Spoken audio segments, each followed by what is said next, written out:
ఏరువాక సాగారోయ్ రన్నో సిన్నన్న. ఈ పాట తెలియని వాళ్ళు ఎవరు ఉంటారు మన తెలుగులో? ఎంత అద్భుతమైన పాట, ఎంత అద్భుతమైన సాహిత్యం.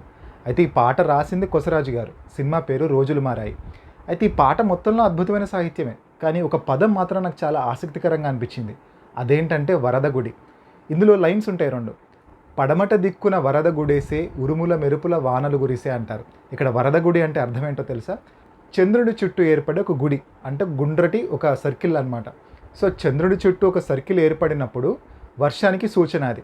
అది ఆ సర్కిల్ అనేది చంద్రుడికి మరీ దూరంగా ఉంటే 1-2 రోజుల్లో వర్షాలు కురుస్తాయని అర్థం. మరీ దగ్గరగా ఉంటే కాస్త ఆలస్యంగా వర్షాలు కురుస్తాయని అర్థం. ఇలాంటి పరికరాలు లేని అప్పట్లో, పూర్వకాలంలో ఈ వరద గుడిని చూసే ఎప్పుడు వర్షాలు పడతాయని అంచనా వేసేవాళ్ళు. ఈ పాట మొత్తం వ్యవసాయానికి సన్నద్ధమవుతున్న సందర్భంలో వచ్చేదే. అంటే విత్తనాలు నాటడం కావచ్చు, దున్నడం కావచ్చు, దుక్కి దున్నడం, ఇవన్నీ ఉంటాయన్నమాట.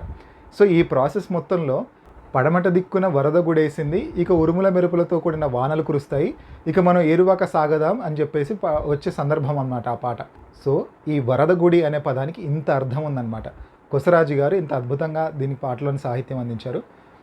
సో ఇలాంటి ఆసక్తికరమైన పదాల గురించి, పాటల గురించి మనం ముందు వీడియోలో మాట్లాడుకుందాం. అప్పటి వరకు మీరు చేయాల్సిన పని అయితే subscribe to Ramnan thoughts channel. Thank you.